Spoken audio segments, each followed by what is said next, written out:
ফাইটে engage হয়ে গেছে Bangladesh top one versus gaming Hasib, যেখান থেকে ব্যাক টু ব্যাক ড্যামেজ গুলো তুলছেন। একদিকে রয়েছে গেমিং হাসিবের দুর্দান্ত sniping charge, what a show man.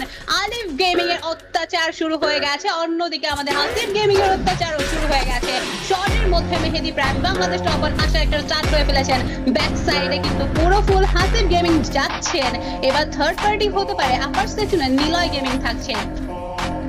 Bangladesh top ওয়ানের সামনে থেকে চলে গেছে নিলয় গেমিং দের সামনে, বাট নিলয় গেমিং দের সাথে একটা ফাইট হচ্ছে বাংলাদেশ টপ ওয়ানের। আলিফ গেমিং এর দুর্দান্ত স্নাইপিং চার্জ ফার্স্টে মেহেদিকে নকডাউন করে ফেলেছে, বাট বাংলাদেশ টপ ওয়ান এখনো ক্ষান্ত হচ্ছেন না। ব্যাক টু ব্যাক নিজেদের চার্জ গুলো করছেন, রিকল করে ফেলেছেন। ম্যান পাওয়ার শটের মধ্যে থাকছে player, back to back damage provide করছেন, perfectly knockdown Bangladesh top one.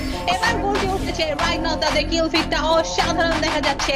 #8 এ পাখি গেমিং শাটডাউন, #7 এ নিলয় গেমিং এ প্রপারলি ধসিয়ে ফেললো Bangladesh top one.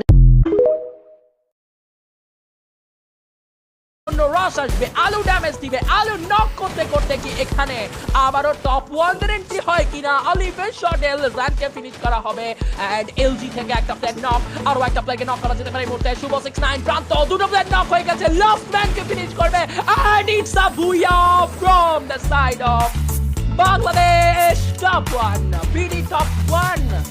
What a booyah! What a massive